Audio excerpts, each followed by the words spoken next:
Hi, this is Dan Sullivan, and I'm here with my Free Zone Frontier podcast partner, Steve Krein, and Hey, we Dan. have a fellow Free Zone Frontier collaborator from the program in Strategic Coach, Kevin Brady, who Kevin is not too far from me Hi, Dan. on most days, but we're both based in Toronto.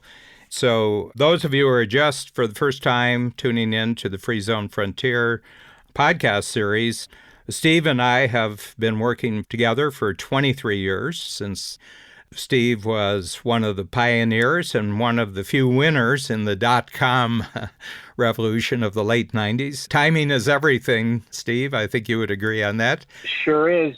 And then Kevin, I've known for a long time. Kevin, how many years in coach? 21 now. 21. So we got Yeah. 23 and 21 years here. And Kevin started off with a major benefits business for corporations, benefit programs. And then I think really discovered your love in life, Kevin, actually working with individual corporate executives. And we're very struck by the fact that they had very, very limited healthcare capabilities available to them if they thought just in terms of the Canadian system. But even within the Canadian system, they didn't fully understand what they could get. So you became sort of a map maker and a guide to people who really wanted care above what was normal. Would that be a fair way? And then it stretched over across the border into the United States. Yeah, 100%. I mean, at the end of the day, what we do is we help people navigate and find the best health solutions. Anything from I just need a doctor to I just was diagnosed with cancer. Yeah, we grew initially executives, business owners, and then now corporations across Canada. And we've expanded now into the US, and next we'll be going worldwide with it. So, yeah. Yeah. Steve, I'd like just to kick off our podcast here because you've created what I've called, and you weren't disagreeable to my description here, the first completely entrepreneurial R&D lab for cutting-edge healthcare, both practices and treatments in the world, consisting now of hundreds of individual entrepreneurial company with a major investment funding program that you've put together to actually give these individuals a track to run on and the capital they need to grow in many different areas of innovation. And before you get into that, Steve, I'd just like to ask you a question. What's this done since you've seen all these different types of approaches to breakthrough, what you call moonshot breakthroughs in terms of 8 or 9 major areas of healthcare? What's it done for your own thinking about your own personal health and what will be available to you? I think everybody who's listening would be interested in the overview that you have in maybe a unique way, because yours is all entrepreneurial. Yep. This isn't scientific labs or corporate labs or government labs. You're Yeah. talking about people who are actually planning entrepreneurial profit-making companies around breakthroughs. Yeah, I mean, I think for context, it's important to at least address the metaphor of moonshots that we use, harking back 50 years ago to when, in a decade or a little less than a decade, the United States led a global effort, even though everybody thinks it was just a national effort, a global effort to land a man on the moon and bring him safely back to Earth. Something that was seemingly impossible at the time. It didn't have the funding. It didn't have the collaborative individuals or organizations. It didn't have any of the technologies ultimately that would lead to being able to accomplish it. But yet somehow through collaboration, through funding, through real cooperation between individuals and organizations and a consistent push towards one goal, it happened. And I think we use that framework to describe and address what we think is the moonshots of our time, which is ending cancer, curing disease, destigmatizing mental health, eliminating addiction, and doing things that, again, sound impossible today, but through the magic and the determination and the mindset of entrepreneurs, we believe that take this out 10 or 20 years and the technologies and the data and the solutions will be possible to make each of those statements reality. And so as we invest in a global army of entrepreneurs working on health moonshots, we see some incredibly ambitious, seemingly impossible ideas every day. But yet through the magic, I keep calling it magic because the magic of time elapsing, certain things start to emerge that make the things that these entrepreneurs are working on possible. Sometimes it's new technologies emerging. quantum computing we were talking a little bit about before we got on the call. Things that even a couple of years ago weren't available are going to make a lot of these moonshots possible. What I've definitely determined is that nobody knows what's going to work and what's not going to work. Mm-hmm. What they are all kind of rallying around is a mindset that if you're committed long enough, if you're collaborative with the right people, if you stay focused on not just the 25-year impact, but the 90-day goals you need to achieve in order to get there, then the seemingly impossible becomes possible. And so I'm incredibly hopeful, much more hopeful than I was even a couple of years ago, that if we can lean in and support the entrepreneurs, not just with funding, but with visible storytelling about the progress they're making, connecting them with the right partners, connecting them with like-minded other entrepreneurs like Kevin, like myself, and like others, then we're going to be able to do this. But it's going to happen through collaboration, not any one company or any one organization doing it on their own. Yeah. And then just to put the focus back on you as someone, you and Rebecca and your 3 daughters, it's a prime concern to you in terms of your own health and fitness. But what kind of really, really confidence building indications are you getting? And maybe 1 or 2 that would just be specific to talk about that from a testing standpoint, from a treatment standpoint, from a technology standpoint, that things are emerging. And you probably have as many cards in your deck at Startup Health as anyone in the world. I mean, I think you probably have firsthand knowledge, cutting edge knowledge, marketplace knowledge of breakthroughs that would not be available, let's say, to someone at the Center for Health, the U.S. government Center for Health, simply because entrepreneurs have 90-day report cards. The marketplace is a 90-day report card. So I'm just wondering what has really struck you, because I have some that I, have just discovered within the last 6 months, including stem cell therapy and electroshock wave therapy, telomere testing. I'm down 12 years in telomere testing in 3 years just because of various procedures that I'm going through, because, I have longevity goals that make me very interested in these things. So I'm just thinking from a personal standpoint. And I'll give you 2 very practical, like in the last week, things that have come up. One, it sounds crazy that it's even a breakthrough, but the idea that I can actually text and email with my doctors using a secure chat app and email without having to either go see them or even schedule a call is something that everybody does outside of healthcare every day. It's not a big deal, but doing it with your doctors and your care providers is a big deal. So I've just noticed over the past 3 weeks in particular, as I had some tests done and some different dialogue with a few of my doctors, that it was all done asynchronously. I emailed and chatted when I needed to or could. They got back to me. There was no scheduling. There was no visit. It was a completely virtual doctor experience. So I think that speaks volumes, that's a big deal in 2019, 2020. But I think that the apps and the solutions that are coming to bear are really, I think, indicative of what we're seeing across healthcare, which is things from everywhere else in our life making their way into the healthcare experience. Yeah. And so the same way we expect to watch television, what we want, when we want, how we want, and have a voluminous number of choices, why shouldn't we be able to do the same kind of convenient things, I underscore convenient things, in healthcare? So one is just the apps and the technology that I'm using. One is called Conversa, which is one of our portfolio companies that just magically opened up asynchronous communication between my care providers. That was one simple, practical one. Another one is a really incredible, again, seemingly crazy that it's a big deal in healthcare, a smart pill bottle. I wish I had it handy to show you, but a smart pill bottle that is connected like a Kindle device. It's from a company called AdhereTech. And much like a Kindle device is always connected to the cloud, so is this smart pill bottle. It can tell you, did I take the medicine? Did I take it at the right time? Where actually did I take it? And alert me, alert my doctor, or if I had care providers, family members that were watching out for me that wanted to know when I took it, how much it took, in either pill or liquid form. So a smart pill bottle, I now look at everything else in my cabinet as dumb pill bottles that don't tell you anything. And so again, seemingly practical things in my home that are making a difference. Well, the other thing is the renewal process. I have a fair amount of supplements that I take, and various chemical enhancers that I take. And I always got to keep in mind when's the renewal on this. Like Yep. if I have 10 renewals, well, that's great. But if I'm on my last one, then there's no automatic process. Yeah. This gives you that plus, and it's everything from reminders to adherence. And actually, two of the biggest problems I just mentioned, again, seemingly easy, right? Communication and reminders. Again, we have it in every other part of our life, but it has been non-existent in healthcare. And we're seeing the ushering in of all of these technologies from outside the industry make their way into the industry and transform it overnight. Yeah.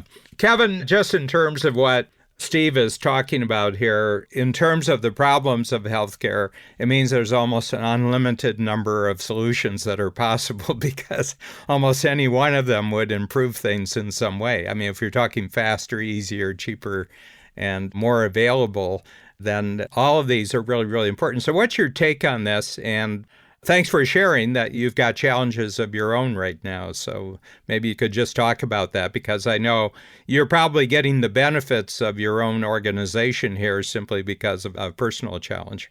Yeah, you're right. I use the program. I mean, part of the program is we get to test all this and I'm the guinea pig in a lot of situations. So it's real good. So, I mean, to Steve's point, I mean, virtual healthcare, I mean, that's a no-brainer. It makes so much sense. And, I think of and I'll use the Canadian healthcare system. The reason there's so many demands on the docs in the Canadian healthcare system is because the docs spend their time giving prescriptions for routine things, whether it be strep throat or flus or colds or whatever, and using virtual health. So we use similar to Steve, we use a nursing network for that. And then that frees up docs to do what they do best. And if you talk to a good doc, the reason they went to medical school was to help people with serious health issues, right? So I think when I look at it, what I see is the healthcare system changing for the better. And I believe we're changing the healthcare model in Canada because of things like virtual healthcare, right? And changing the system, which is great. But personally, I mean, again, I get to use a lot of these things. So a couple of things that have come to light that through other tests, I never realized, but one of the ones I just went through, and again, my longevity goal is to live to 138. But one of the tests I just had was my vascular health. So my vascular health is actually 10 years younger than I am. So that's very positive. But on the other side of that, it showed that I have soft plaque buildup in my arteries, which I've never been told. I've done body scans. I've done every test you can possibly get.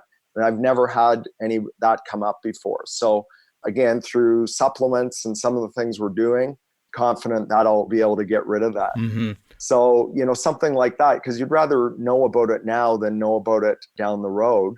Another one, this is really interesting. So I get my PSA tested all the time, along with all my other blood tests.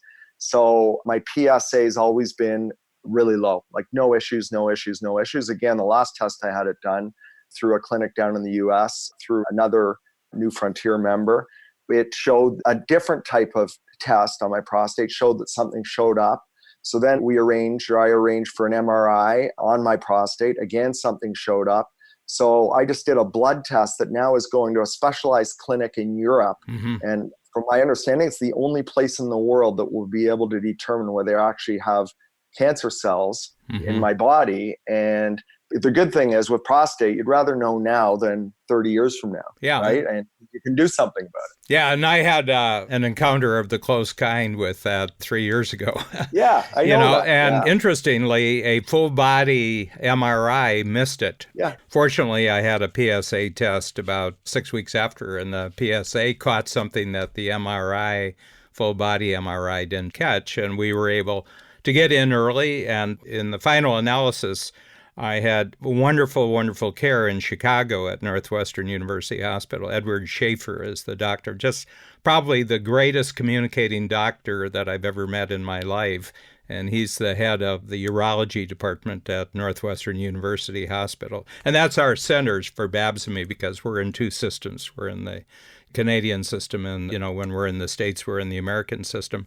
But the thing about this is, and I'd like to go back to Steve's point, is that probably education and healthcare are the two most antiquated general industry areas in the United States. if corporations and the way they do logistics and transportation and how they hire and, how they manage and everything are in the 21st century, I would say that healthcare and education are still in the latter part of the industrial age.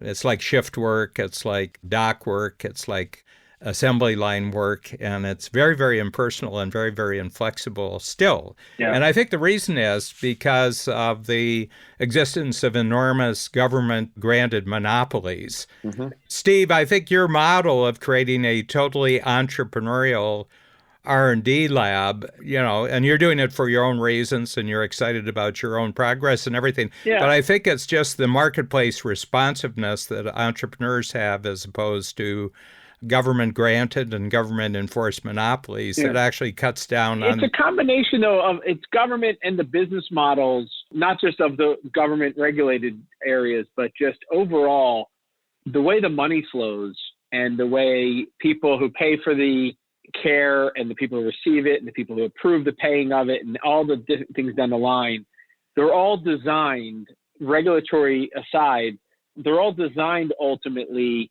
to prevent a lot of the innovation that is disrupted or has transformed other industries.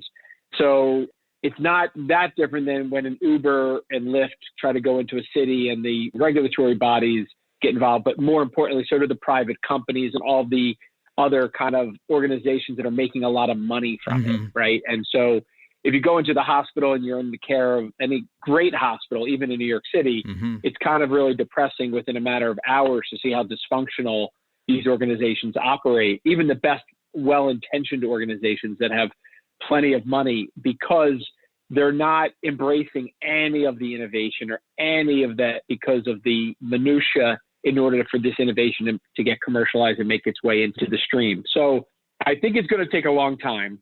But I absolutely am convinced, especially after we're going to our 9th year of doing startup health, that it's going to be an entrepreneurial-led revolution with consumers or patients and families linked arm in arm with them. And it's not going to be led by the big companies. It's no different than pretending that ABC or NBC or CBS would lead us to streaming content. And we had to have Netflix and, a completely different business model kind of upend it all. And so I'm bullish long, a little concerned short term for the misunderstanding that you can collaborate with some of these big organizations at scale and that they're long-term incentivized to do what the entrepreneurs are incentivized to do, which is improve productivity, bring innovation to market, and actually make an impact on people's lives. Yeah. Well, one of the things, and it shows you how just a decision on high can really make difference. And I don't know if you really caught this, but I have the press conference where Trump issued a executive order, which means it's in effect immediately, but only until the election. So executive orders and executive memos from the president have the effect of law. But right now, it doesn't really matter that much because we're into the election season, so nothing is going to make big. And he just dropped it in the middle of a press conference, and it was that he was issuing an executive order that all hospitals and insurance companies had to reveal completely transparently the agreed-on price that they were charging customers. And I have to tell you, I said, that was about 35 seconds. And I said, the implications of this are profound because the pricing mechanism of the marketplace is the highest form of superintelligence on the planet. And it's what are people willing to pay for? But for the most part, in the Canadian system, there's complete lack of transparency about what anything costs. And in the United States, there's very, very minimal. I know David Berg, another member of our Free Zone Frontier program in Strategic Coach, actually has a backdoor way of establishing prices in any of the market areas here. But when you give people a choice about prices and then competition can happen in the normal entrepreneurial way on price, you can produce higher quality for a lower price or faster, you can make it easier. So my feeling is that that's just a kind of an indication.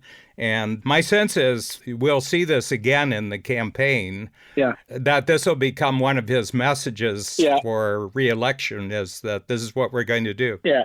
I was looking for the headline that I saw about a day, not even a day after, hospitals pledged to fight the Trump administration price transparency plan in court. Well, I would be disappointed if they weren't. Right? Yeah, right. But at the core, my statement a moment ago related to that was this notion of these organizations are dysfunctional. Many of them have really well-intentioned CEOs and leadership. Once you get into the belly of the beast of a lot of them, or I would even go as far as to say most of them, they're still innovation resistant. Not in the spirit of caring about and under the spirit which they allude to, which is you got to be safe and it's got to be vetted.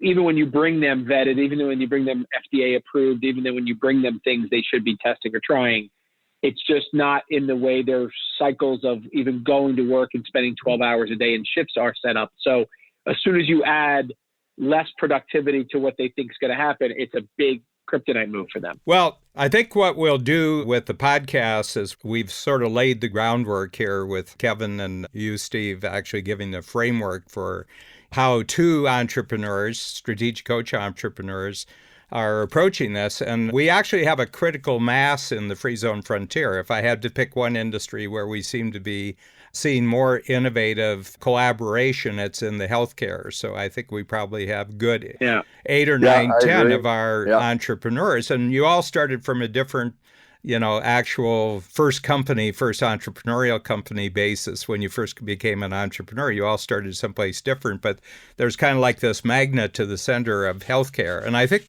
the reason is because virtually every other human issue overlaps in healthcare. Moral issues, political issues, cultural issues, social issues, almost every single quality of life, quantity of life issue actually. It's like a Venn diagram. Everybody's got their own circle, but where do they all merge? And I think it's in the center in healthcare and healthiness, leading a longer, healthier life with a sense of confidence that you're being served in the best possible way. Yeah, I want to thread together one thing that I don't think we doubled down or tripled down enough on around collaboration and the free zone frontier model, because I think that it's the one industry that is going to benefit the most from the collaborative approach with people who share the same mindset.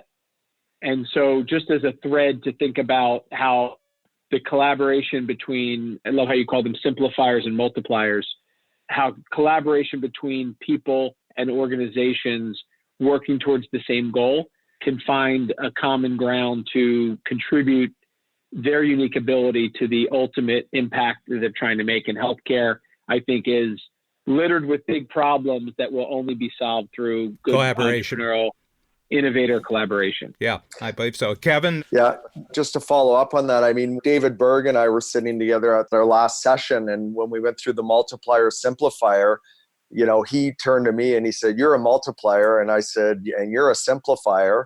And, to Steve's point, I mean, we've now collaborated. They're now looking after all our Canadian customers that are snowbirds, that are traveling, that are down in Florida this week in terms of healthcare and navigation, because they do what we do in Canada, and we vice versa are looking after all their U.S. customers, right? So it's a simple collaboration. Yeah, and each of you just has to do what you were doing anyway.